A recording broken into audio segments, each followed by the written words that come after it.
दोस्तों आज के इस वीडियो में हम स्टार्ट करने वाले हैं हमारे 12th स्टैंडर्ड का जो दूसरा पोएम है द इंडियन वीवर्स। जी हाँ दोस्तों, आज की इस वीडियो में हम देखेंगे इंडियन वीवर्स जो कि लिखा गया था हमारी सरोजिनी नायडू जी द्वारा।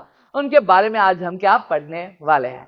अब बेसिकली अगर मैं बात करूं एग्जाम पॉइंट ऑफ व्यू से, ये आपका पोएम जो है आपको समझना बहुत ज्यादा जरूरी हो जाता है, क्योंकि इस पर आपका अप्रिसिएशन आ सकता है, आपको फिगर स्पीच आ सकता है, तो समझना तो बहुत ज्यादा जरूरी है। चलिए समझते हैं कि करके चीजें क्या है। और साथ ही साथ दोस्तों, अगर आप हमसे 1 to 1 पढ़ना चाहते हो, चीजों को समझना चाहते हो, तो फटाफट से जाओ प्रदीप कॉलेज एंड स्कूल की, जहां पे ऑलरेडी लेक्चर स्टार्ट हो चुके हैं। आपकी नोट प्रोवाइड किए, आपकी एक्सरसाइज सोल्यूशन सारी चीजें वहां पे करवाई जाती है, तो आओ फटाफट ज्वाइन कर लो।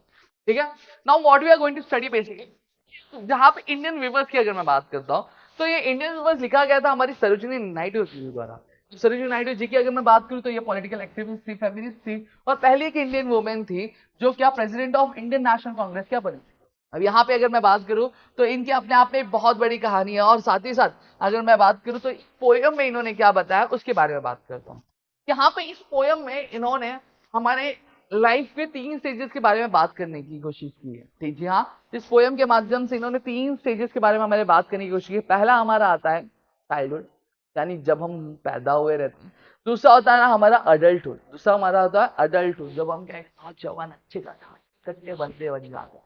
और तीसरे हमारे डेथ के बारे में यहाँ पे उन्होंने क्या बात की, आइए समझते हैं। ठीक है, सबसे पहली चीज क्या बोला गया कि ये जो कन्वर्सेशन है, पोयम बेसिकली कन्वर्सेशन के थ्रू हमें क्या बताई गई है। जो कन्वर्सेशन जो सरोजिनी नायडू और हमारे इंडिया के जो इंडियन व्यूवर्स उनके बारे में। अब सबसे बड़ा सवाल ये आता है कि sir what do you mean by weavers. Weavers आपने देखा होगा, कई बार हमारी मम्मियां जो होती है स्वेटर बुनती, कपड़े बुनती है, बुनते ही नहीं बुनती। जो वो कपड़े बुनती है उसको हम लोग क्या बोलते हैं, वीविंग बोलते हैं। क्या बोलते हैं, वीविंग। और जो वीविंग परफॉर्म करता है उसको हम लोग वीवर्स बोलते थे।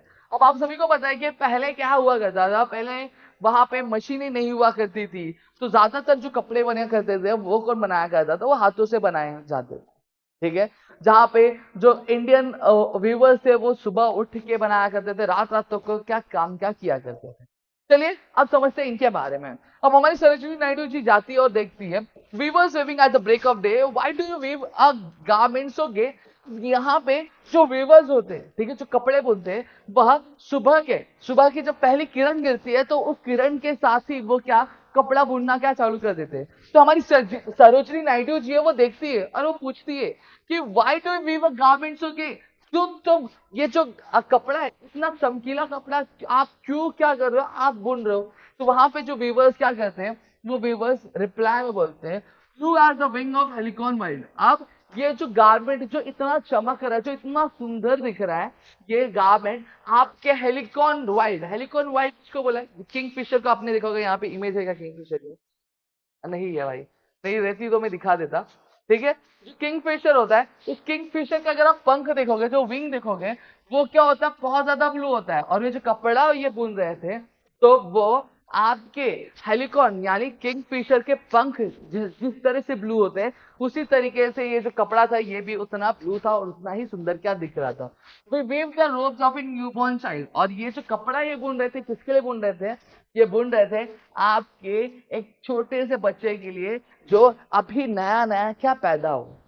यहाँ पे अगर मैं बात करूं, तो ये जो कलर ब्लू पता है, तो हम सभी से जानते हैं कि ये जो कलर ब्लू है ये पजेस किया जा रहा है इस स्टैंजा में। ये हमें बताता क्या है। अब हम अगर बात करें, तो ये कलर ब्लू जो होता है ये सिंबलाइज किसको करता है, ये लॉयल्टी को सिंबलाइज करता है। ये कलर जो ब्लू है ये कहीं ना कहीं हमें बताता है किसके बारे में, ब्यूटीफुल चीजों के बारे में, प्रेशियस चीजों के बारे में बताता है। अगर मैं बात करूं, रिलेट करना चाहूँ, तो हम सभी से जानते हैं कि हम हालांकि आज 12th में पहुंच गए, लेकिन अगर मैं आपसे पूछूं कि सबसे अच्छे दिन कौन से थे, तो आप हमेशा कहोगे सर अच्छे दिन तो वो बचपन वाले थे, जहाँ पे कोई टेंशन नहीं हुआ करता था, जहाँ पे कोई परेशानी नहीं हुआ करती, कहीं जहाँ मार्क्स का टेंशन नहीं हुआ करता था, कहीं दोस्ती तोड़ने का टेंशन नहीं हुआ करता था। दुनिया की सारे जो टेंशन थे, जो स्ट्रेस थे, उन सभी से दूर हम क्या करते थे, हम हमारे लाइफ को क्या इंजॉय किया करते थे, और कभी किसी प्रॉब्लम का हमें सामना नहीं करना। तो वो जो दिन थे वो बहुत ही ज्यादा ब्यूटीफुल थे और बहुत ज्यादा प्रेशियस। आज भी बचपन की बहुत सारी यादें जो हमारे साथ जुड़ी हुई है, जहां पर हम गिरने पर भी कभी थकते नहीं थे, कभी हार नहीं मानते थे, फिर वापस से खड़े होते थे, और फिर हम चलना चालू करते थे, भागना चालू करते थे, दौड़ना चालू करते थे, अपनी गलतियों को हम क्या करते थे, अब मानते थे और छोटी छोटी क्या गलतियां करते थे, जहां पे हमारी गलतियों को सुधारा जाता था और प्यार से हमें क्या बतलाया जाता, ठीक है। तो वो जो दिन था बहुत ही ज्यादा खूबसूरत है। तो ब्लू कलर क्या प्रोजेस करता है, ब्लू कलर प्रोजेस करता है आपके प्रेशियस को, आपकी ब्यूटीफुल चीजों को। वहीं पे लॉयल्टी की बात करो, अगर मैं बात करूं तो आज दुनिया में अगर आप पूछोगे किसी से भी कि सबसे ईमानदार इंसान कौन होता है, तो हर एक का सवाल ये होता है कि एक छोटा सा जो बच्चा होता है वो सबसे ज्यादा ईमानदार होता है। और आपने सुना होगा कि एक जो छोटा सा बच्चा होता है हमेशा भगवान का रूप माना जाता है। क्यों? क्योंकि इसके अंदर ईमानदारी झलकती है, कभी आपसे झूठ नहीं बोलता, वो आपसे कभी गलत नहीं बोलता है, ठीक है। तो ये लॉयल्टी पोजेस करता है। तो मेरे ख्याल से आपको ये चीज समझ में आ गई। तो इस स्टांजा के थ्रू इन्होंने हमारे जो बचपन की जो खूबसूरत यादें हैं, जो खूबसूरती है, उसके बारे में बताने की कोशिश की है।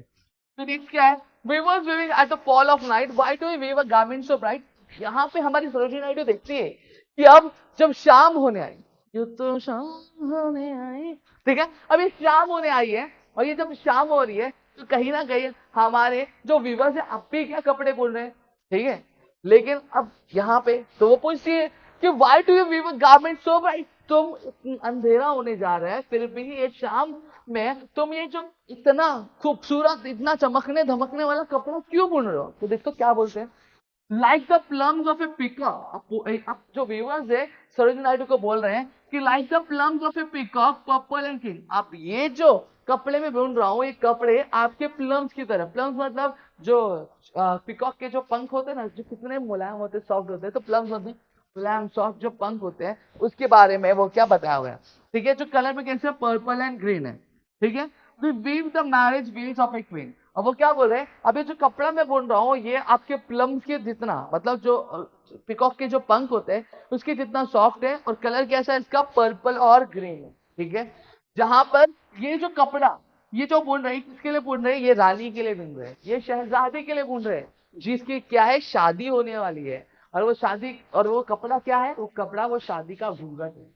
यही बात है ना। आपने देखा होगा कि हमारे इंडियन सोसाइटी में जब कभी भी किसी भी लड़की की शादी होती है तो लड़की घूंघट एक लेती है, भले वो घूंघट यहाँ तक का हो चाहे वो घूंघट यहाँ तक का हो। तो यहाँ पे हमारे जो व्यूवर्स है वो क्या करें, उस लेडी का, उस जो क्वीन है उस क्वीन का क्या, शहजादी का, वो क्या घूंघट क्या बना रहे। सही बात है ना। अगर मैं बात करूं तो हर एक जो लड़की होती है वो कहीं ना कहीं अपने फादर के लिए या फिर अपने फैमिली के क्वीन से कम होती है क्या, नहीं होती, शहजादी की तरह होती है।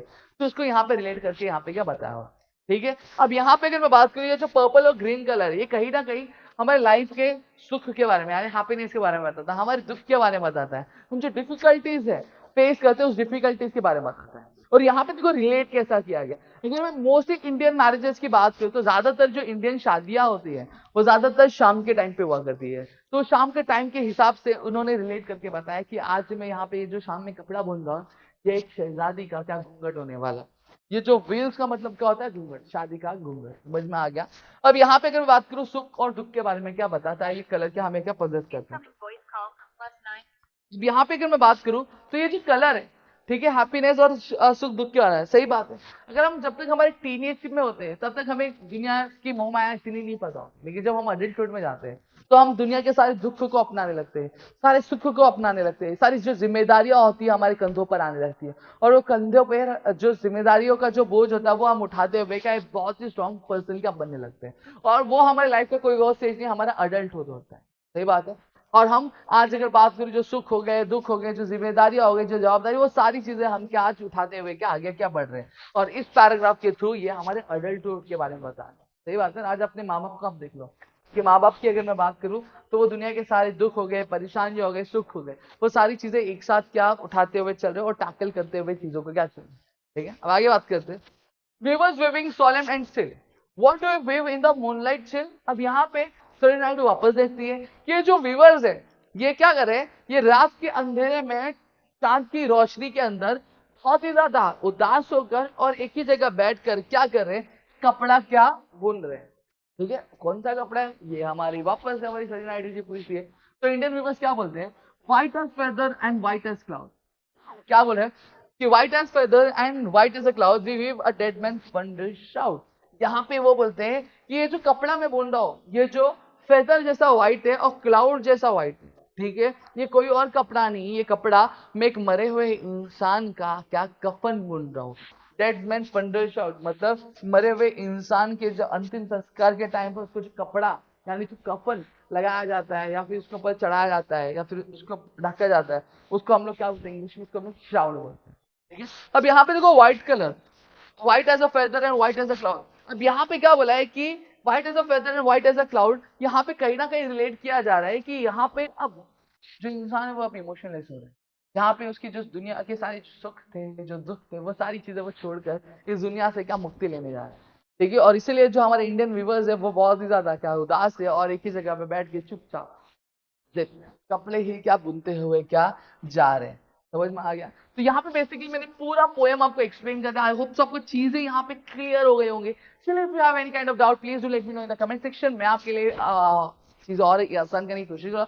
और अगर आप मेरे से 1-to-1 पर्सनली चीजें सीखना चाहते हैं, पढ़ना चाहते हैं, तो नीचे आपको डिस्क्रिप्शन में कोर्स की लिंक दिख रही होगी, आप जाकर ज्वाइन कर सकते हो, जहाँ पे ऑलरेडी लेक्चर स्टार्ट हो चुके हैं।